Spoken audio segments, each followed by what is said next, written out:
മഹാരാഷ്ട്രയിലെ നാസിക്കിൽ ഇതാദ്യമായി അരങ്ങേറിയിരിക്കുകയാണ് മെഗാ തിരുവാതിര. ആദരോത്സവം എന്ന പേരിൽ നടന്ന പരിപാടിയിൽ സ്ത്രീകളും കുട്ടികളും അടക്കം 200-ലധികം പേരാണ് പങ്കെടുത്തത്.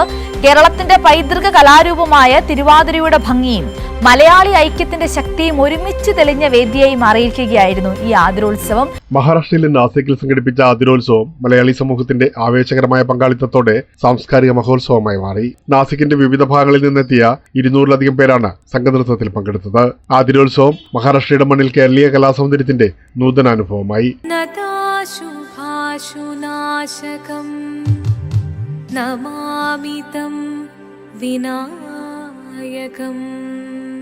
കേരളത്തിന്റെ പൈതൃക കലാരൂപങ്ങളിലൊന്നായ തിരുവാതിരയുടെ ഭംഗിയും ചാരുതയും തനിമയും പകർന്നാടിയ അവതരണമാണ് പ്രധാന ആകർഷണം. പരമ്പരാഗത കേരളീയ വേഷത്തിൽ അണിഞ്ഞൊരുങ്ങിയെത്തിയ സ്ത്രീകളും കുട്ടികളും ഒരുമയോടെ വേദിയിൽ ചുവടുവെച്ചപ്പോൾ നാസിക് വേദി കേരളീയ സംസ്കാര ഭംഗിയാൽ നിറഞ്ഞു. പ്രവാസി മലയാളികൾക്കിടയിൽ കേരളീയ സംസ്കാരവും പാരമ്പര്യവും പുതുതലമുറയിലേക്ക് കൈമാറുക എന്ന ലക്ഷ്യത്തോടെയാണ് പരിപാടി സംഘടിപ്പിച്ചതെന്ന് മെഗാ തിരുവാതിര അഡ്വൈസറി കമ്മിറ്റി അംഗം ശ്രീകുമാർ എസ് നായർ പറഞ്ഞു. കേരളത്തിന്റെ ഒരു കലയായ സ്ത്രീ ശക്തിയുടെ ഒത്തൊരുമയോടുകൂടിയ ഒരു കലാപരിപാടിയാണ്. നാസിക്കിൽ ആദ്യമായി സംഘടിപ്പിച്ച ഈ മെഗാ തിരുവാതിര ഒരു കലാപരിപാടി എന്നതിലുപരി മലയാളി സമൂഹത്തിന്റെ ഐക്യവും കൂട്ടായ്മയും സാംസ്കാരിക അഭിമാനവും വിളിച്ചോതുന്ന വേദിയായി മാറി.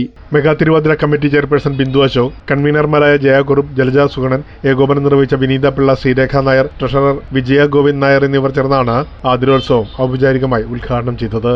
നാസിക്കിൽ ആദ്യമായിട്ടാണ് മെഗാ തിരുവാതിര നടക്കുന്നത്.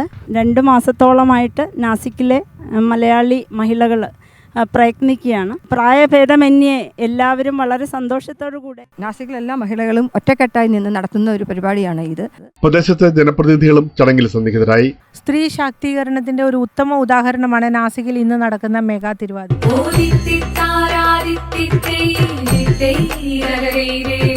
പ്രേംലാൽ, കൈലി ന്യൂസ്, മുംബൈ.